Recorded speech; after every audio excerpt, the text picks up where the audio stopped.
وارثین انبیاء ہمارے علماء، ہو کبھی درپیش جو کوئی مسئلہ، پوچھ لے حاضر ہوں ہم ان کی بارگاہ۔ الحمد للہ رب العالمین والصلاة والسلام علی سید المرسلین، اما بعد فاعوذ باللہ من الشیطان الرجیم، بسم اللہ الرحمن الرحیم، الصلاة والسلام علیک یا رسول اللہ وعلی آلک واصحابک یا حبیب اللہ، الصلاة والسلام علیک یا نبی اللہ وعلی آلک واصحابک یا نور اللہ۔ مدنی چینل کے ناظرین، پروگرام دارالافتاء اہل سنت میں آپ کو خوش آمدید کہتے ہیں۔ اللہ پاک ہم سب کے علم میں برکتیں عطا فرمائے، علم نافع کی دولت سے ہم سب کو مالا مال فرمائے۔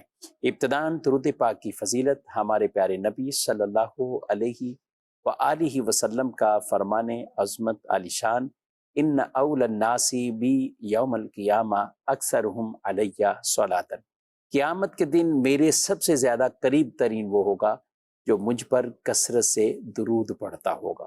صلو علی الحبیب صلی اللہ تعالی علی محمد صلی اللہ علیہ وآلہ وسلم، صلاۃ و سلام علیکہ یا سیدی یا رسول اللہ۔ آج کے ہمارے مہمان مجیب مفتی محمد حسان صاحب ہیں، حضرت آپ کو خوش آمدید کہتے ہیں۔ جزاک کیسے آپ کے مزاج کے نام؟ الحمدللہ رب العالمین علی کل حال۔ اول تاخیر ہمارے ساتھ اس پروگرام میں آپ شامل رہیے، بڑھتے ہیں، دیکھتے ہیں ناظرین کیا پوچھنا چاہتے ہیں۔ سر مجھے ایک سوال کرنا تھا کہ جب ہم پلاٹ وغیرہ خریدتے ہیں تو اس کے بعد ہم سے کوئی جو اسٹیٹ والے آتے ہیں ہم سے پیسے لیتے ہیں کہ بھائی ہمیں بھی مٹھائی دے دو، تو کیا وہ جائز ہے یا ناجائز ہے؟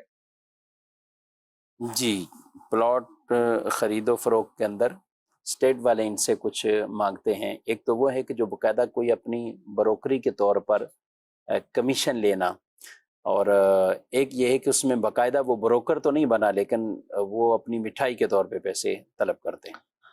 عمومی طور پر تو ایسا نہیں ہوتا کہ جو اسٹیٹ ایجنسی والے ہیں وہ بغیر کچھ کام کیے، بغیر کچھ محنت کیے، درمیان میں انہوں نے بروکری نہ کی ہو اور پھر وہ پیسے مانگنے آتے ہو، تو ایسا سننے میں کم آیا ہے۔ کسی کے علاقے کے اندر اجارہ داری ہو تو ایک الگ بات ہے کہ وہ اپنی اجارہ داری کی بنیاد پہ مانگتا ہو، ورنہ عام طور پہ اسٹیٹ ایجنسی والے اس طرح کے سوال نہیں کرتے۔ ان کا اپنا کاروبار ہوتا ہے، وہ لیتے ہی اسی چیز بروکری لیتے ہیں جس کا وہ کام کر رہے ہوتا ہے، اس میں ان کے ہزار مسائل وہ اپنی جگہ پر ہیں، لیکن عام طور پہ اس طرح مانگنے کا سنا یہ پہلی دفعہ ہے کہ وہ آ کے باقاعدہ اس طرح سوال کرتے ہیں۔ لیکن تو اگر ایسا ہے تو ان کا سوال کرنا تو غلط ہے، اس طرح وہ سوال نہیں کر سکتے۔ ہاں، آپ سے کوئی دوستی آ رہی ایسی ہے گہری ویسے ہی کہ آپ کا چلتا رہتا ہے ان سے اس طرح کے معاملات کا، اور کوئی اس میں زور زبردستی والا شبہ نہیں ہوتا، آپس میں محبت اور پیار آپ کا پرانا ہے، ایک دوسرے کو تحفے دیتے رہتے ہیں، ایسی چیزیں ملنے پر مٹھائیاں کھلاتے رہتے ہیں، دعوتیں کھلاتے رہتے ہیں، تو پھر بھلے کھلائیں، وہ آپ کی مرضی ہے، ورنہ بہرحال ان کا اس طرح سوال کرنا یہ درست نہیں ہے۔ ٹھیک ہے۔ اچھا، بعض اوقات اس میں یہ ہوتا ہے کہ اگر ایک بروکری جیسے ان کی ہے، کمیشن ان کو 1% ملا ہے، لیکن ریٹ اچھے مل جانے کی وجہ سے اب وہ ان سے تقاضا کر رہے ہوتے ہیں کہ بھئی آپ نے ہمیں ایک تو کہا تھا کہ 1% آپ کو دینا ہے، لیکن اب ہم نے آپ کی جو منہ مانگی قیمت تھی یا جس طرف آپ کہہ رہے تھے ہم نے سامنے والے کو اس پہ قائل کیا ہے، تو اب ہمیں کچھ اس پر آپ ایکسٹرا دیں۔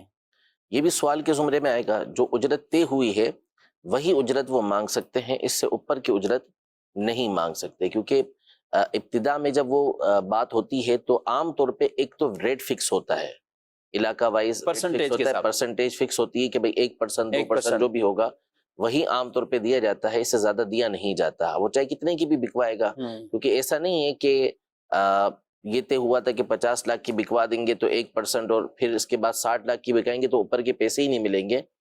60 لاکھ روپے کے اوپر بھی 1% ان کو ملتا ہی ہے، ظاہر کو قیمت بڑھ کر ہی ملتی ہے، تو اس لیے ان کا سوال کرنا تو ویسے ہی بیجا بنتا ہے، اور ویسے بھی ایک حصہ سوال ہے کہ جس کی شرعاً اجازت نہیں ہے۔ ٹھیک ہے، مزید سوال۔ میرا ایک مکان ہے جو میں نے کرائے پر دیا ہوا، مفتی صاحب سے یہ پوچھنا ہے کہ کیا اس پر زکوٰۃ لاگو ہوگی؟ ٹھیک ہے، مزید۔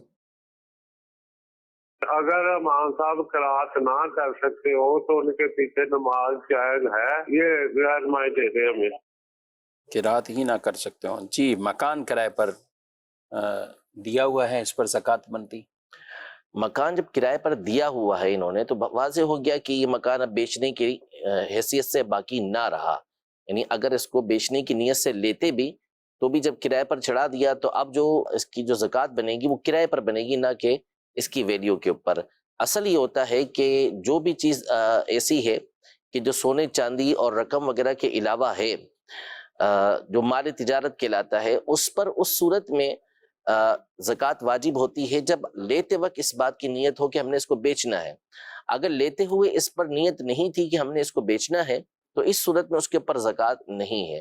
اور اگر لیتے ہوئے اس کو بیچنے کی نیت تھی تو اس کے اوپر زکوٰۃ ہوگی، جبکہ دیگر شرائط پائی جائیں. لیکن درمیان میں نیت ختم کر دی کہ ہم نے اس کو بیچنا نہیں بلکہ کرائے کے اوپر چڑھانا ہے، تو کرائے پر چڑھا دیا تو اس کے اوپر ظاہر ہے کہ اب زکوٰۃ باقی نہ رہی کہ اس کی زکوٰۃ اب نہیں دینی. ہاں، جو کرایہ آئے گا، رینٹ آئے گا، وہ اگر بچا ہوا رہتا ہے ان کے پاس اور شرائط دیگر پوری پائی جاتی ہیں تو پھر اس کرائے کے اوپر ان کو زکوٰۃ دینا پڑے گی. اس کو اور وہ بھی اگر آ رہا ہے اور وہ خرچے میں جا رہا ہے تو اس کے پھر اس کا اوپر حساب ساری شرائط ہوں گی کہ سال گزرا ہے، پچھلے مال کے ساتھ ملا کر یا ویسے ہی اپنے طور پر یہ نصاب کے برابر ہو جاتا ہے تو پھر اس صورت میں اس کے اوپر زکوٰۃ لازم ہوتی ہے، ورنہ اس کے اوپر زکوٰۃ لازم نہیں ہوتی. ایک یہ کہ ہم نے کچھ پیسے ہر مہینے 11ویں شریف کے لیے منت مانگی ہوئی ہے، اگر وہ پیسے جو بھی ہمارے پاس اس طرح جمع ہوتے ہیں تو کیا ہم ان سے کسی اور مد میں اس کو خرچ کر سکتے ہیں، کسی اور نیکی کے کام میں؟ یہ کہنے کا ان کا مقصد یہی ہے. اگر اپنے ہی پیسے جمع کیے ہیں، کوئی منت نہیں ہے، صرف اتنی نیت ہے کہ اس رقم کے ذریعے 11ویں کی نیاز کریں گے، تو ظاہر ہے کہ یہ رقم کسی خاص کام کے لیے مختص بھی نہیں ہوئی ہے اور نظر بھی یہ نہیں ہے، تو لہٰذا اس رقم کو جس نیک کام کے اندر آپ چاہیں استعمال کر سکتے ہیں، اس کی آپ کو اجازت ہے. لیکن اگر اللہ نے آپ کو وسعت دی ہے تو اور رقم کسی نیک کام کے اندر استعمال کریں. جب آپ اس رقم سے یہ نیت کر چکے ہیں کہ آپ 11ویں شریف میں اس کو استعمال کریں گے تو بہتر یہی ہے کہ اس کو 11ویں شریف میں ہی استعمال کریں. لیکن آپ کے پاس کچھ اور نہیں ہے اور اب نیکی کا کام آپ کے سامنے آیا ہے، کسی کی بہت زیادہ مجبوریاں ہیں جس کو پورا کرنا ہے، تو بہتر ہے کہ پھر آپ وہاں پر اس رقم کو خرچ کر دیں. ٹھیک ہے. اچھا، یہ کہہ رہے منت ہی انہوں نے جو 11ویں شریف کی منت کوئی مانی تھی، تو اس میں کیا کہیں گے؟ اب منت دیکھیں، عمومی طور پر تو ہمارے یہاں جو منت کی شرائط ہوتی ہیں وہ پائی نہیں جاتی. زبان سے تو ایک بڑی تعداد کم ہی زبان سے نیت کرتی ہے کہ میں نظر مانتا ہوں یا نیت کرتا ہوں، پھر اس میں بھی اللہ پاک کے لیے چیزیں ہوتی ہیں. عام طور پہ یہ جو نظر ہوتی ہے وہ عرفی نظر ہوتی ہے، نظر شرعی نہیں ہوتی، نظر عرفی ہوتی ہے، تو اس کا پورا کرنا بہتر ہوتا ہے کہ اسے پورا کیا جائے. اب یہ تو پوری ڈیٹیل بتائیں گی کیا الفاظ بولے تھے تو پھر اس پہ جا کے ہم گفتگو کر سکتے ہیں، لیکن عمومی طور پر جو نظر ہوتی ہے وہ نظر عرفی ہوتی ہے، شرعی نہیں ہوتی. اور نظر عرفی کا حکم یہ ہوتا ہے کہ اسے پورا کرنا بہتر ہوتا ہے کہ پورا کیا جائے. اچھا ہے کہ جب آپ نے ایک چیز کا ارادہ کیا ہے تو اسے پورا کریں، لیکن اس کو نظر شرعی کی طرح واجب قرار نہیں دے سکتے کہ اس کا پورا کرنا یہ لازم ہو اس کے اوپر. ٹھیک ہے، یعنی ان میں فرق یہی رہے گا کہ نہ کرنے کی وجہ سے گناہ ہونا وہ نظر شرعی میں. جی بالکل، وہ نظر شرعی میں، منت شرعی میں بھی. اور نیت تو اچھی ہے اور ایک اچھی نیت ہے تو اس کے اوپر جو عرفی طور پر بھی منت ہے تو اس کو پورا کرنا چاہیے. بعد کا سان صاحب ایسا ہوتا ہے کہ اگر ایسی صورتحال میں کوئی اگر پورا نہیں کرتا نا تو پھر بعد میں کوئی اگر نقصان یا کوئی ایسا خسارہ ہے تو پھر ذہن میں وہی بات اٹکی رہتی ہے کہ میں نے اس طرح کا معاملہ یہ کیا تھا. اس سوچ کو آپ کیا کہیں گے؟ دیکھیں یہاں دو پہلو ہیں. نمبر ایک یہ کہ ایک تو یہ خیال آنا کہ اس کو پورا نہیں کیا تو اسی وجہ سے یہ چیز ہوئی ہے، تو ایسا تو ہم کوئی تصور نہیں کر سکتے اور نہ ہی اس طرح کے معاملات کی وجہ سے ہم کوئی یقین اختیار کر سکتے ہیں کہ یہ پریشانیاں اسی وجہ سے آئی ہوں. جب ایک چیز شریعت نے ہمارے اوپر واجب ہی نہیں کی تو پھر ہم کیسے کہہ سکتے ہیں کہ اس کی وجہ سے ہی مصیبتیں اور پریشانیاں آئیں. لیکن دوسرا پہلو یہ ہے کہ جب آپ نے ایک چیز کو اپنے اوپر مقرر کیا، یعنی آپ نے یہ نیت کی کہ میں نے یہ کام کرنا ہے اور ایک اچھا کام تھا، ایک اچھا ارادہ تھا، تو ممکنات میں سے ہے کہ اگر کوئی اور وجہ نہیں تو یہ بطور تنبیہ آپ کو کہا گیا ہو کہ جب آپ ایک ارادہ کر رہے ہیں تو پھر آپ اس کو پورا کریں. لیکن کوئی یقینی طور پر یہ بات نہیں کہہ سکتا کہ اس وجہ سے یہ پریشانیاں اور مصیبتیں آپ کے اوپر آ رہی ہیں. ٹھیک ہے، ایک سوال اور بھی شامل کرتے ہیں. شادیوں میں کہہ رہے ہیں، شادیوں یا دیگر تقاریب کے اندر جو موویز بنانے کا کام ہوتا ہے اس کی شرعاً کیا اجازت ہے؟ موویز بنانے کا دیکھیں، عام طور پہ ویڈیو جو بنا رہے ہیں، ویڈیو ہمارے یہاں بنائی جا رہی ہوتی ہے، مووی بنائی جا رہی ہوتی ہے، تو اس پر تصویر کے احکام تو نہیں ہے. جیسے ہماری بھی ابھی ویڈیو کے ذریعے ہی یہ مدنی چینل پر چل رہا ہے، تو با اعتبار اس کے کہ جب ہم اس کو ویڈیو کے طور پہ دیکھیں گے تو چونکہ اس پر تصویر کے احکام لاگو نہیں ہوتے جمہور علماء کے نزدیک، تو اس کا بنانا تو شرعن جائز ہوا، لیکن ظاہر ہے کہ اب یہ دیکھا جائے گا کہ کس چیز کی ویڈیو بنائی جا رہی ہے اور کون بنا رہا ہے۔ اب جیسے مثال کے طور پر شادی کے اندر دولہا آیا ہوا ہے اور مرد حضرات سارے بیٹھے ہوئے ہیں اور اسی کی ویڈیو بنائی جا رہی ہے، تو یہاں تک بنانا درست ہوا۔ عورتیں بیٹھی ہوئی ہیں، عورتوں کی ویڈیو کو عورت بنا رہی ہے، یہاں تک صرف جائز ہونے کے اعتبار سے ہم گفتگو کر رہے ہیں کہ ویڈیو بنانا درست ہو گیا۔ آگے اس کے مفاسد، اس کی جو خرابیاں ہیں وہ الگ ہیں، لیکن اس سے پہلے یہ کہ اب ہوتا یہ ہمارے یہاں پر کہ ویڈیو بنانے والے عورتوں کے اندر بھی مرد ہی گھسے ہوئے ہوتے ہیں۔ عمومی طور پہ عورتیں یہ ویڈیو نہیں بنا رہی ہوتی، باقاعدہ جو ویڈیو بنتی ہے وہ عورتیں نہیں بناتی، وہ مرد ہی بنا رہے ہوتے ہیں۔ دوسری بات یہ کہ مردوں کی ویڈیو ہو یا عورتوں کی ویڈیو ہو، عورتوں کی ویڈیو میں عمومی طور پر یعنی جو پہلے بنتی تھی ویڈیو، اب تو چلے ہمارے یہاں پر یہ سوشل میڈیا اور موبائل کا یوز اتنا زیادہ ہو گیا، پھر یہ بطور یادگار رکھی جاتی ہے ویڈیو اور گھروں کے اندر دکھائی جاتی ہے کہ جس میں غیر مرد بھی عورتوں کو دیکھ رہے ہوتے ہیں، بے پردہ عورتوں کی طرف نظر کر رہے ہوتے ہیں، تو پھر اس کے مفاسد جو ہے، اس کی خرابیاں زیادہ ہوتی ہیں۔ اور آج کل کا دور تو اس حوالے سے انتہائی خطرناک ہے، بالخصوص جو خواتین ہیں تو ان کو تو اس حوالے سے بہت احتیاط کرنی چاہیے کہ جس طرح کی ایڈیٹنگ ہونے کے بعد اور جس طرح کی ویڈیوز بنا کر اس میں خرافات کو شامل کر کے اس کو وائرل کر دیا جاتا ہے، تو بسا اوقات پھر عزت کے لالے پڑ جاتے ہیں۔ حتی الامکان اس سے عورتوں کو تو بالخصوص یہ گریز ہی کرنا چاہیے۔ ٹھیک ہے، یعنی بعض کا صرف اتنا مسئلہ حل کر لینا کہ بنائی لیڈیز نے ہے یا جی۔ عورتوں کی عورت نہیں بنائی ہے، لیکن اس کے بعد ایڈیٹنگ کے دیگر اس کے بھی کئی مراحل ہیں، اور وہ بھی اگر ساری بالکل وہاں بھی تفتیش ہو جائے پھر بھی خطرے باقی رہتے ہیں اس طرح کے۔ بہت سارے باقی دیتے ہیں۔ ٹھیک ہے، پرائز بانڈ پر زکوٰۃ ہوگی؟ جی بالکل، پرائز بانڈ پر بھی زکوٰۃ ہوگی، جو اس کی کیونکہ یہ نوٹ کے مثل ہیں، نوٹ کے قائم مقام ہیں، تو اگر یہ رکھے ہوئے ہیں اور اس پر سال گزر چکا اور دیگر شرائط اس کے اندر پائی گئی ہیں تو اس کے اوپر زکوٰۃ لازم ہوگی۔ ایک سوال ہمارے بھائی نے کیا تھا، قرات اگر امام صاحب نہ کر سکیں تو کیا کہیں گے آپ ان کے پیچھے نماز پڑھنے؟ امام قرات نہ کر سکے یہ کیسے تو ہوگا؟ امام بنایا کیوں؟ میں بھی یہی سوچ رہا تھا، لیکن ہو سکتا ہے یہ عام طور پہ جو نجی طور پہ کوئی امامت کے لیے آئے ہوں کہیں۔ بہت مشکل ہے، اصل میں وہ مقصود یہ ہوگا کہ امام صاحب کی قرات درست نہیں ہے۔ ٹھیک، تو اگر امام صاحب کی قرات یوں درست نہیں ہے کہ امام صاحب جس انداز میں قرات کرتے ہیں وہ معنی ہی تبدیل ہو جاتا ہے، حروف بدل دیتے ہیں، ایک حرف کو دوسرے حرف سے بدل دیتے ہیں، سین کو صاد پڑھ دیا، صاد کو سین پڑھ دیا، سین کو ثا پڑھ دیا، زا کو ذال پڑھ دیا، تو اگر اس طرح کرتے ہیں اور معنی فاسد ہو جاتا ہے تو نماز ہی گئی، اور ایسے امام کے پیچھے ویسے بھی نماز پڑھنے کی شرعاً اجازت نہیں ہے۔ تو امام کے لیے جو دیگر شرائط ہیں ان میں سے ایک شرط یہ ہے کہ امام صحیح القراءت ہونا چاہیے، یعنی اس کی قراءت یہ درست ہونی چاہیے۔ ہمارے یہاں عمومی طور پر جو چیز دیکھی جاتی ہے وہ یہ ہوتی ہے کہ امام جو ہے وہ اول تو ایسا بھی بہت ہی کم ہوتا ہے، لیکن جہاں ہوتا ہے تو وہاں فقط یہ دیکھتے ہیں کہ امام کی آواز اچھی ہو اور اس کا انداز قراءت اچھا ہونا چاہیے، انداز تلاوت اچھا ہونا چاہیے، باقی رہے اس کے مخارج، اس کے قواعد، ان چیزوں کی طرف توجہ نہیں ہوتی۔ اور بہت دفعہ ایسا ہوتا ہے کہ امام کی آواز بڑی خوبصورت ہوتی ہے، انداز بڑا خوبصورت ہوتا ہے، لیکن وہ قراءت کی جو بنیادی غلطیاں ہوتی ہیں وہ اس میں پائی جا رہی ہوتی ہیں، وہ غلطیاں کر رہے ہوتے ہیں اس طرح کی۔ تو لہذا اس چیز کا لحاظ رکھنا یہ ضروری ہے کہ اچھی آواز اچھی بات ہے، جیسا امام ہو اچھی بات ہے، لیکن اصل چیز اس کا صحیح القراءت ہونا ہے، یعنی اس کی تلاوت درست ہو، ادائیگی الفاظ کی اس کی درست ہونی چاہیے، صحیح ہونی چاہیے، ورنہ پھر جو حسن صوت ہے، اچھی آواز ہے، یہ اتنا اس کا کوئی فائدہ نہیں ہوگا۔ ٹھیک ہے، یعنی درست خواہ ہونا چاہیے جی، اور خوش لحان ہے تو اور اچھی بات ہے، بالکل۔ لیکن پہلی شرط وہی ہے۔ اور آپ نے بالکل بجا فرمایا، کئی ایسے ہیں کہ جن کی آوازیں تو بہت اچھی ہیں، وہ چاہے نعتیں پڑھ رہے ہیں یا اور بھی کہیں کچھ بھی پڑھ رہے ہوں، تو آواز کی وجہ سے تو وہ سب کچھ اس کے پاس ملکہ ہے، لیکن ضروری نہیں کہ ادائیگی بھی وہ درست کر رہا ہو۔ بالکل۔ ان تمام چیزوں میں امامت کے لیے لوگ عام طور پر جو کہیں آفس میں ہیں یا کہیں دو چار جمع ہوئے، تو پھر وہاں بالخصوص دیکھا جاتا ہے کہ ان میں سے کس کی تھوڑی تھوڑی کوئی داڑھی ہے تو اس کو آگے کھڑا کر دیں، یا کسی کا ذوق ہے بھی یہ نعت پڑھنے والا ہے، کسی کا ذوق ہے کہ یار ہاں یہ کچھ نہ کچھ تلاوت کر لیتا ہے، تو وہ 5-6 تو وہ کہتے ہیں پھر اس کو آگے کر دیتے ہیں، یہ نماز پڑھائے، اور وہ بھی شوق سے وہاں آفس میں یا کہیں بھی ایسے مقام پر وہ نماز پڑھا لیتے ہیں۔ تو یہ بیسک جو آپ نے شرائط بیان کی ہے، یہ مسجد کے امام کے لیے یا ہر جگہ جہاں بھی نماز پڑھانی؟ یہ ہر اس شخص کے لیے ہے کہ جو عاقل و بالغ ہے. جب وہ نماز پڑھے گا تو اس کو ایسے امام کے پیچھے نماز پڑھنا ہوگی کہ جو صحیح القرات ہو، صحیح العقیدہ ہو، نماز کے مسائل اس کے درست ہوں، پھر وہ معذور شرعی نہ ہو. یہ ساری چیزیں اس کے اندر پائی جانی چاہیے. ہوتا ہمارے طور پہ واقعی یہی ہے کہ لوگ بسا اوقات کوئی شخصیت ہوتی ہے، مشہور شخص ہوگا تو وہ آگے بڑھ جاتے ہیں، اور پھر اس کے بعد نماز کے اپنا بھی ٹھکانہ نہیں ہوتا اور دوسروں کی نماز بھی وہ بعض اوقات برباد کر رہے ہوتے ہیں. تو امام، یہ اچھی چیز ہے. یعنی شریعت مطہرہ اس بات کو پسند کرتی ہے کہ جب چند افراد ہوں تو وہ جماعت کے ساتھ نماز پڑھیں.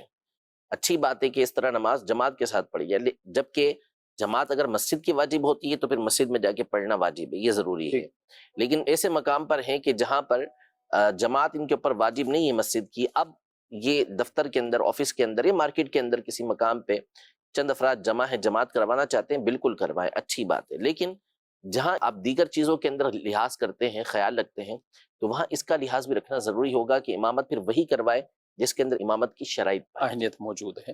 فجر اور عصر کی نماز سے پہلے نفل وغیرہ پڑھ سکتے ہیں؟ عصر کی جو نماز ہے، عصر کے فرض پڑھنے سے پہلے تو آپ نماز پڑھ سکتے ہیں، نفل نماز ادا کر سکتے ہیں. فرض جب ادا کر لیے تو اس کے بعد پھر آپ نفل نہیں پڑھ سکتے. عمومی طور پر ہمارے یہاں یہ غلط فہمی ہوتی ہے کہ لوگ یہ سمجھتے ہیں کہ عصر کا وقت شروع ہوا اب آپ کسی طرح کے بھی نفل نہیں پڑھ سکتے. تو یوں نہیں ہے، بلکہ عصر کو جو مؤخر کرنا، دیر سے پڑھنا، اس کو مستحب قرار دیا گیا ہے کہ نبی پاک صلی اللہ علیہ وسلم بھی عصر کو مؤخر کر کے، یعنی دیر سے پڑھا کرتے تھے، یعنی مکروہ وقت سے پہلے پڑھا کرتے تھے. تو یہ اس کی ایک حکمت یہ بھی بیان کی گئی ہے کہ اس سے پہلے جتنے نفل پڑھنا چاہیں وہ پڑھ لیے جائیں. تو آپ علیہ الصلوۃ والسلام کا عمومی معمول یہی تھا. ہاں، جب آپ نے فرض ادا کر لیے تو اب فرض ادا کرنے کے بعد نفل نہیں پڑھ سکتے. یہ عصر کی نماز کا مسئلہ ہے. اور فجر کا معاملہ یہ ہے کہ جب طلوع فجر ہو گئی، صبح صادق ہو گئی، تو اس کے بعد سے لے کر سورج کے نکلنے کے بعد 20 منٹ جب گزر جائیں، سورج بلند ہو جاتا ہے، تو اتنے وقت تک کوئی نفل نہیں پڑھ سکتے. صرف 2 رکعت سنت فجر فرضوں سے پہلے پڑھیں گے. اس کے علاوہ کسی اور نفل نماز پڑھنے کی اس وقت میں اجازت نہیں ہے. مزید مفتی صاحب سے سوال ہے کہ وطر میں دعائے قنوت پڑھنا بھی واجب ہے اور اس کی تکبیر کہنا بھی واجب ہے. اگر یہ دونوں نہ پڑھیں تو سجدہ صاحب 1 مرتبہ کرنا ہوگا یا 2 مرتبہ؟ جواب ارشاد فرما دے. جی، دونوں نہ پڑھیں، یہ وضاحت نہیں کی انہوں نے کہ بھولنے سے رہے گی نہ تکبیر کہی نہ دعائے قنوت، تو یہی ہم مراد لے لیتے ہیں. کیا کہیں گے؟ اصل میں دیکھیں، مقصود تو یہی ہوگا کہ بھولے سے ہی رکوع میں چلے گئے، رکوع میں چلے گئے. تو رکوع میں اگر چلے گئے کوئی دعائے قنوت چھوڑ کر، تو اسے حکم یہ ہے کہ اب لوٹ کر نہیں آئے گا. وہ صحیح سورہ فاتحہ اور سورت پڑھ چکا ہے، تو اب حکم یہ ہے کہ اس نے لوٹنا نہیں ہے، بلکہ رکوع میں ہی اس نے رکوع کرنا ہے اور آخر میں اس نے سجدہ سہو کر لینا ہے. مسئلہ یہ ہے کہ اگر کوئی واجب چھوٹ جاتا ہے تو واجب کے چھوٹنے پر یہ سجدہ سہو ہوتا ہے. اب چاہے وہ ایک واجب غلطی سے چھوٹا ہو یا 2 چھوٹے ہوں یا 3 4 چھوٹے ہوں، جب بھول سے، غلطی سے یہ واجبات چھوٹے ہیں تو ایک ہی سجدہ سہو ان تمام کے لیے یہ کفایت کر جاتا ہے، کافی ہوتا ہے. یعنی سب کے لیے ایک ہی سجدہ سہو ہے. تو ایسا نہیں ہے کہ کئی واجبات چھوٹے ہیں تو اس کے لیے آپ کو کئی سجدہ سہو کرنا پڑے، ایسا نہیں ہے. ہاں، جان بوجھ کے اگر کسی نے واجب چھوڑا، جیسے تکبیر قنوت کے حوالے سے واقعی اس میں بڑی غفلت ہوتی ہے بعض لوگوں کی کہ وہ بلند آواز سے، اتنی آواز سے کہ ان کے کانوں تک آواز پہنچے، یہ اللہ اکبر نہیں کہتے. تو اگر یعنی جو مسئلے ہمارے سامنے آتے ہیں اس کی روشنی میں یہ ظاہر ہوتا ہے کہ بعض اوقات یہ ہاتھ اٹھاتے ہیں، اللہ اکبر اتنی آواز سے نہیں کہتے کہ کانوں تک پہنچے، تو یہ کہنا بھی واجب ہے. اور یہ چھوٹا تو پھر جان بوجھ کے چھوڑا گیا، عدم علم کی وجہ سے چھوڑا گیا، بھول کے نہیں چھوڑا گیا یہ، تو پھر تو نماز دوبارہ ادا کرنا پڑے گی، واجب الادا ہوگی نماز. ٹھیک ہے. اور بھولنے کی صورت میں چاہے متعدد واجبات بھی ہوں ہوتے ہیں، وہ تو ایک ہی سجدہ سہو کافی ہوگا سب کے لیے. ٹھیک ہے. نظیم، کیا مرغی کو ذبح کرنے کے بعد گرم پانی میں ڈالنا جائز ہے یا نہیں؟ جی، یہ ایک قدیم مسئلہ ہے جو فتاوی رضویہ شریف میں بھی اعلیٰ حضرت سے بھی سوال ہوا. صاحب فتح القدیر امام ابن حمام رحمۃ اللہ تعالی علیہ نے بھی اس مسئلے کو ذکر کیا ہے. تو عمومی طور پر تو یہ ہوتا ہے، کھال کو اتارنے کے لیے اس کی کھال کو نرم کیا جاتا ہے. وہ ایسی صورت نہیں ہوتی کہ اس میں خون جو ہے وہ اندر سرائیت کر جائے. تو اس کے بعض اوقات تو ایسا ہوتا ہے کہ اس کے حرام ہونے کی بھی صورتیں ہوتی ہیں کہ جو خون ہوتا ہے وہ رگوں تک کے اندر، گوشت کے اندر تک سرائیت کر سکتا ہے، بہتا ہوا خون. تو اس لیے عافیت اسی کے اندر ہے کہ اس کو پانی کے اندر اس طرح نہ ڈالا جائے. جب وہ ذبح کر کے اس کو شرعی طور پہ ذبح کرنے کے بعد چھوڑ دیں, اس کو ٹھنڈا ہونے دیں. ٹھنڈا ہونے کے بعد آسانی کے ساتھ آپ اس کی کھال وغیرہ اتار سکتے ہیں. عمومی طور پر یہ جو ڈالا جاتا ہے گرم پانی کے اندر, یہ اس لیے ہوتا ہے کہ اس کی کھال وغیرہ نرم پڑ جائے. تو جو صورتحال فتاوی رضویہ شریف کے اندر اور صاحب فتح القدیر نے لکھی ہے, وہ عمومی طور پر ایسی ہوتی ہے کہ جس سے جانور حرام نہیں ہوتا, مرغی حرام نہیں ہوتی, لیکن بہرحال اس سے گریز یہ کرنا چاہیے. ٹھیک ہے. محمد قاسم ہیں اور شریف سے یہ بات کر رہے ہیں کہ نماز جنازہ کے بعد ہاتھ اٹھا کر یہ دعا مانگنا یہ کہاں سے ثابت ہے؟ اب تو ٹی وی چینل سے ثابت ہو چکا ہے. اچھا, ٹی وی چینل سے, یعنی مختلف ویڈیوز دیکھ کے کہ جہاں سے اعتراضات ہوتے تھے وہیں سے جو ہے نا وہ ہاتھ اٹھانا بھی ثابت ہو چکا ہے. تو مسئلہ یہ ہے کہ دعا کے لیے ہاتھ اٹھانا تو نبی پاک صلی اللہ علیہ وسلم سے ثابت ہے کہ آپ علیہ الصلوۃ والسلام دعا میں ہاتھ اٹھایا کرتے تھے, اور دعا مانگنے کے طریقے یہ لکھے ہیں. اب رہا کہ مثال کے طور پر پہلے تو ہم اس پہ گفتگو کر لیتے ہیں دعا میں ہاتھ اٹھانا. ابھی 7:09 ہو رہے ہیں, تو میں اس وقت دعا مانگتا ہوں کہ اللہ عز و جل ہمارے والدین کی اور ہمارے سارے خاندان کی حتمی مغفرت فرما, بلا حساب و کتاب بخشش و مغفرت فرما, عقائد و جہاں صلی اللہ علیہ وسلم کی ساری امت کی بخشش و مغفرت فرما. اب کوئی مجھ سے یہ پوچھے کہ بھئی یہ 7:09 پھر 10 ہو گئے, تو یہ حدیث سے ثابت ہے کہ آپ اس وقت ہاتھ اٹھا کر دعا مانگ سکتے ہیں. تو میں یہی کہوں گا نا کہ نبی پاک صلی اللہ علیہ وسلم سے مطلق اجازت ثابت ہے, قرآن سے مطلق دعا مانگنے کی اجازت ثابت ہے. دعا مانگنا عبادت قرار دیا گیا ہے, ثواب قرار دیا گیا ہے. اور ساتھ ہی نبی پاک صلی اللہ علیہ وسلم جب دعا مانگتے تھے تو عمومی طور پہ اپنے ہاتھوں کو اٹھایا کرتے تھے. تو اب جب ہم جنازے کے بعد دعا مانگیں گے تو اس میں بھی ہاتھ اٹھانے میں کوئی مسئلہ نہیں, ہاتھ اٹھانے کا پرابلم نہیں. بعض لوگوں کو جو پرابلم ہے وہ یہ ہے کہ نماز جنازہ کے بعد دعا مانگی جا سکتی ہے یا نہیں مانگی جا سکتی. صحیح. تو نماز جنازہ کے بعد دعا مانگنا بالکل یہ جائز ہے, اور مشکات کے اندر یہ حدیث مبارکہ موجود ہے کہ اذا صلیتم علی المیت فاخلصوا له الدعاء, کہ جب تم میت پر جنازہ پڑھ چکو تو خلوص دل کے ساتھ اس کے لیے دعا کرو. تو جنازہ جب ادا کر چکے تو اس کے بعد کئی صحابہ کرام علیہم رضوان سے اس طرح کے عمل ثابت ہیں. بدائع الصنائع, مبسوط وغیرہ جو فقہ حنفی کی معتبر کتابیں ہیں, اس میں حضرت ابن عباس رضی اللہ تعالی عنہما کا حضرت عمر رضی اللہ تعالی عنہ کے لیے ان کے نماز جنازہ کے بعد ابن عمر رضی اللہ تعالی عنہما کے سامنے دعا مانگنا یہ ذکر کیا گیا ہے کہ انہوں نے دعا مانگی ہے. تو ہاں یہ ہے, اتنا ہے کہ دعا بہت طویل نہ مانگی جائے, کہ جنازے کے لیے حکم یہ ہوتا ہے کہ جو جنازہ ہے اس کو جلدی دفن کیا جائے. تو اب جلدی دفن کرنے کے لیے دعا کو اب طول نہ دیں. وہ بعض کتابوں کے اندر جنازے کے بعد دعا کے حوالے سے یہ گفتگو کی گئی ہے, تو وہاں ان کی مراد یہی ہے کہ اس کے لیے طول نہ دیا جائے, اس کو لمبا نہ کیا جائے. ورنہ بہرحال یہ احادیث طیبہ سے بھی صحابہ کے عمل سے بھی ثابت ہے کہ اس کے بعد دعا مانگ سکتے ہیں. اور جب مطلقاً علی الاطلاق ہمیں اجازت دی گئی ہے کہ ہم دعا مانگ سکتے ہیں, تو جب تک شریعت کی طرف سے کوئی خاص حکم وارد نہیں ہوگا کہ اس مقام پر ہم دعا نہیں مانگ سکتے, یا شریعت کے قواعد اصول ضابطے تقاضا نہیں کریں گی کہ یہاں دعا نہیں مانگے, واش روم کے اندر دعا نہیں مانگ سکتا کوئی, نماز میں کھڑا ہوا ہے نماز میں کھڑے ہو کر وہ ایسے دعا مانگنا شروع کر دے, تو ایسے تو نہیں ہوگا نا. تو جہاں شریعت مطہرہ کے اصول روکیں گے وہاں ٹھیک ہے, لیکن جب شریعت مطہرہ خود اس بات کی اجازت دیتی ہے کہ ہم علی الاطلاق دعا مانگ سکتے ہیں, تو نماز جنازہ کے بعد بھی دعا مانگ سکتے ہیں. ٹھیک ہے. اور ادعونی استجب لکم واضح طور پر فرمان امن یجیب المضطر اذا دعاہ, کہ کون ہے کہ جو مضطر کی, پریشان زدہ کی, جو پریشان ہو مصیبت کے اندر ہو, اس کی مصیبتوں کو دور کرتا. الہ مع اللہ, اللہ کے سوا کون خدا ہے. تو اب اس وقت سے بڑھ کر اضطرار بندے میں کب ہوتا ہے؟ غم کی کیفیت ہوتی ہے. اور اللہ پاک جو ہے وہ قلب حزین کو پسند کرتا ہے, غم زدہ دل کو پسند کرتا ہے. ٹوٹے ہوئے دل جب ہوتے ہیں تو اس وقت دعا اور قبول ہوتی ہے. تو اب اس وقت دعا مانگنے کی تو خاص طور پر اگر ان احادیث اور آیات پر غور کریں تو ترغیب ملتی ہے ہمیں اس حوالے سے. ہاں بس چونکہ حدیث میں حکم یہ ہے کہ جلدی اس کو دفنانے کے لیے لے جانا ہے, تو لہذا اس کو لمبا نہ کیا جائے, طویل نہ کیا جائے اس کو. ٹھیک ہے. اور وہ کوئی بھی ایسا کام ہے جس کی وجہ سے یہ تاخیر ہو رہی ہے تو وہ تو اس سے بھی روکا جائے گا. بالکل روکا جائے. صرف دعا, بیسک دعا کا مسئلہ نہیں ہے اس کے اندر, صرف دعا میں نہیں. پھر بعد اس میں پھر اتنا ہی آپ نے تو حدیث بھی اذا صلیتم علی المیت والی وہ پڑھی ہے, یعنی یہ کہا جاتا ہے کہ نبی پاک صلی اللہ علیہ وسلم کے آپ ان عمل سے یا آپ کے صلی اللہ علیہ وسلم نے کہاں کہاں دعا مانگی ہے, پھر یہ تقاضا شروع ہوتا ہے بعض اوقات. اصل میں یہ تو دیکھیں ہر چیز کے اندر سوال پیدا ہوتا ہے نا. اب تو پہلے تو یہ ثابت کرنا پڑے گا کہ نبی کے پاک صلی اللہ علیہ وسلم نے دعا نہیں مانگی. صحیح, ٹھیک ہے نا. تو نبی پاک صلی اللہ تعالیٰ علیہ وآلہ وسلم اصل میں جو نماز جنازہ بندہ پڑھتا ہے تو یہ خود فی نفسی ہی ایک دعا ہی ہے، دعا ہے، کیونکہ ہم اندر بھی تو دعا مانگ رہے ہوتے ہیں، بالکل. اللہم اغفر لحینا و میتنا و شاہدنا و غائبنا. جب اندر دعا مانگ سکتے ہیں تو باہر بھی دعا مانگ ہی سکتے ہیں. تو نبی پاک صلی اللہ علیہ وسلم نے اندر تو دعا مانگی ہی ہے، باہر کے انکار تو ثابت نہیں ہے نبی پاک صلی اللہ تعالیٰ علیہ وسلم سے. اور جب ابن عباس رضی اللہ تعالیٰ عنہما جیسی ہستی یہ دعا مانگ رہی ہے حضرت عمر رضی اللہ تعالیٰ عنہ کے لیے، تو اس کا مطلب ہے کہ اس کا جائز ہونا بالکل واضح تھا ان کے سامنے، ورنہ دیگر صحابہ کرام علیہ رضوان کہتے تھے کہ آپ کیا کر رہے ہیں، نبی پاک صلی اللہ علیہ وسلم نے تو دعا مانگی نہیں ہے اور آپ اس کے برخلاف کر رہے ہیں، یا انہوں نے نبی پاک باقاعدہ صلی اللہ علیہ وسلم نے منع کیا ہے اور آپ جو ہے وہ یہ اس کے خلاف کر رہے ہیں، حالانکہ ایسا نہیں ہے.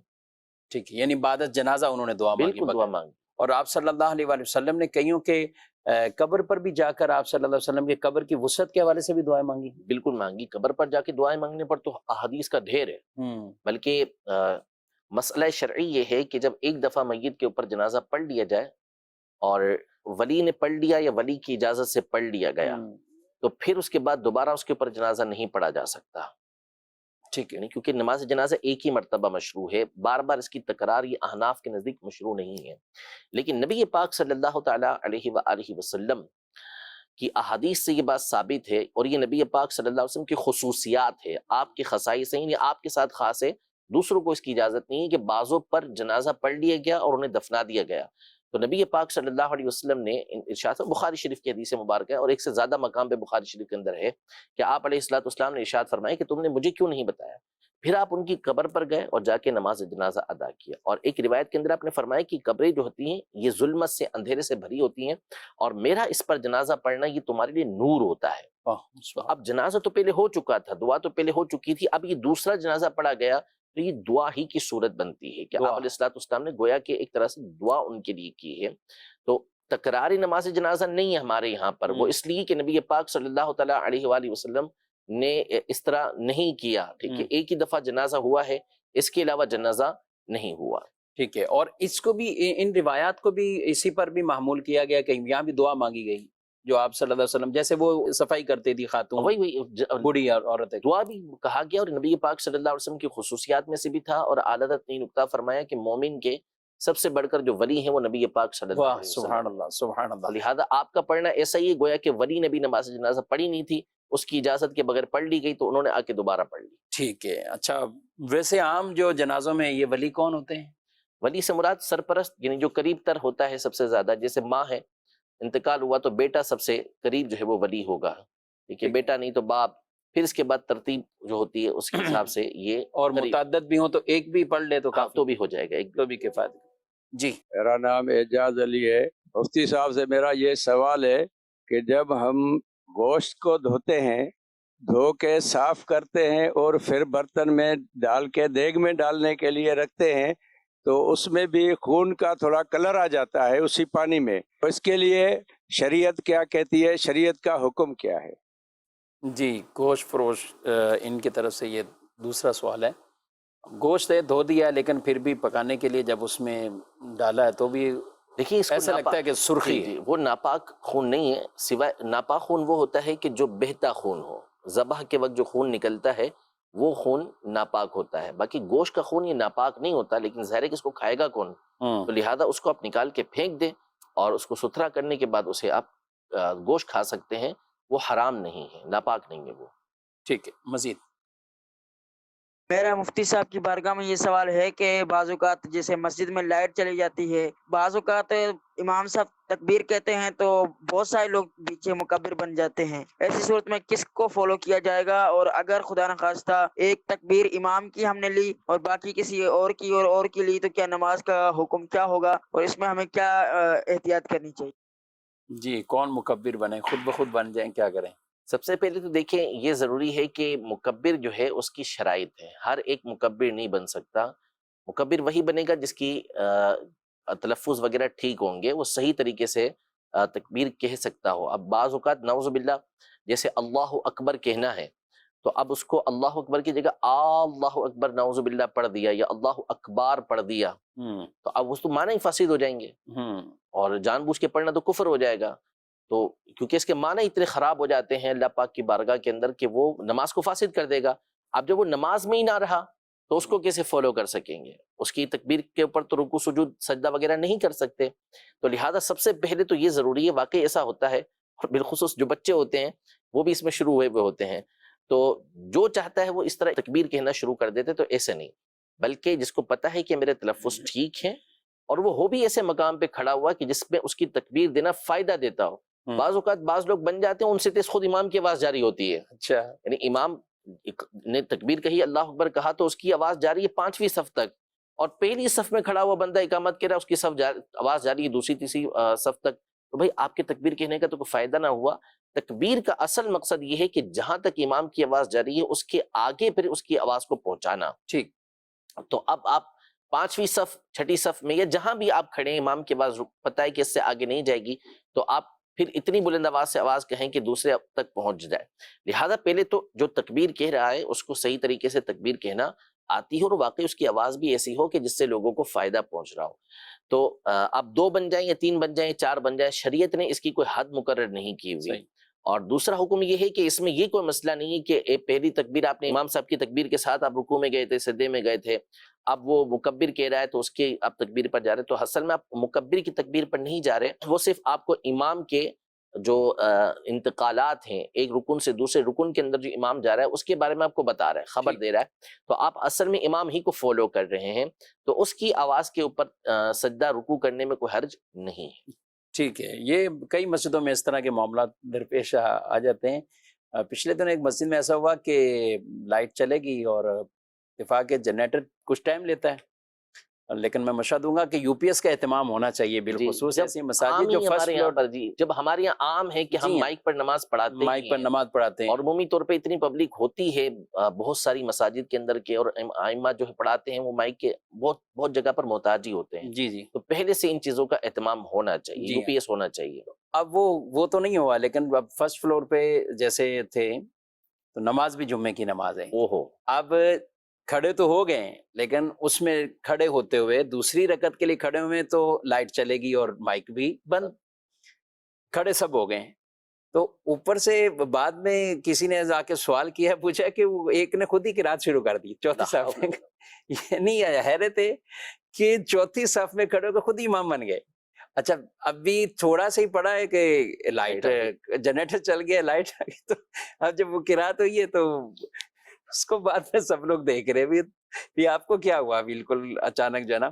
اچھا یہاں کسی کی کوئی پیروی نہیں اس کی گئی یا کوئی اس طرح کا ہے، تو یہ کتنا یعنی اہم مسئلہ ہے کہ مکبر بننا بھی ہے، اور پھر اس کے بعد وہ 4تھی صف میں یعنی امامت کے فرائض بھی ادا کرنے لگے، وہ بھی دوسری رکعت میں. بس یہ مسائل سے نہ بلد ہونے کی وجہ سے، نہ جاننے کی وجہ سے شرعی مسائل کیا ہیں، پھر اس طرح کے لطائف آتے ہی رہتے ہیں سامنے.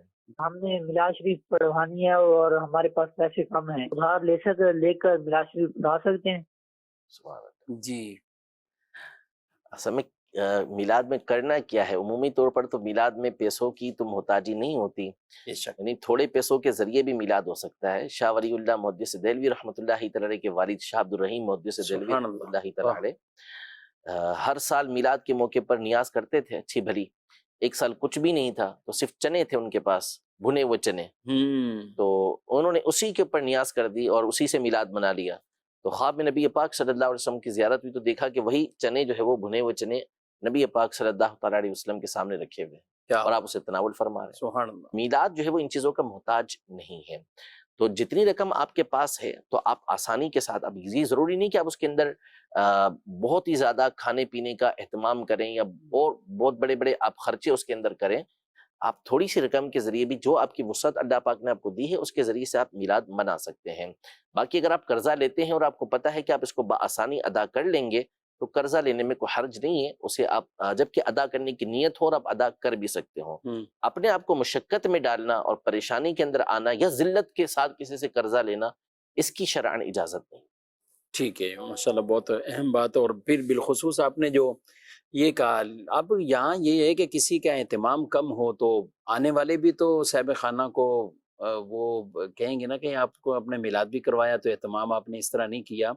تو گھر کی فیملی کے اگر افراد بیٹھ کے کر لیں تو یہ بھی میلاد کی صورت ہے. قریب چند افراد کو بلا لیں. دوسرا ہی کہ آنے والے اگر تو ایک ہے تانا تشنی ایسی دینا کہ واقعی اس کی عزت خراب ہو رہی ہے، وہ جدا گانا پھر اس کے مسائل ہوتے ہیں. ورنہ بہرحال میلاد آپ نے آنے والوں کے لیے نہیں کیا، آپ نے نبی محترم صلی اللہ علیہ وسلم کی ذات کے لیے کیا ہے، اور ان کی بارگاہ میں دل دیکھے جاتے ہیں، مال نہیں دیکھا جاتا. کہ وہ جو آپ کا خلوص نیت ہے، کس نیت کے ساتھ آپ یہ کر رہے ہیں، ان کی بارگاہ کے اندر وہ مقبول ہے. تو لہذا اس چیز کی بہرحال پرواہ نہیں کرنی چاہیے، اور دکھانے کے لیے کہ بھائی لوگوں کو پتہ چلے کہ میں نے ایسی میلاد کی ہے، پھر اور تو اس کا مفاسد فائدہ ہی نہیں ہے، پھر تو اس کا نقصان ہی ہوگا کہ وہ دکھاوے کے لیے ہو جائے گا، تو پھر وہ عمل مضر ہو جائے گا.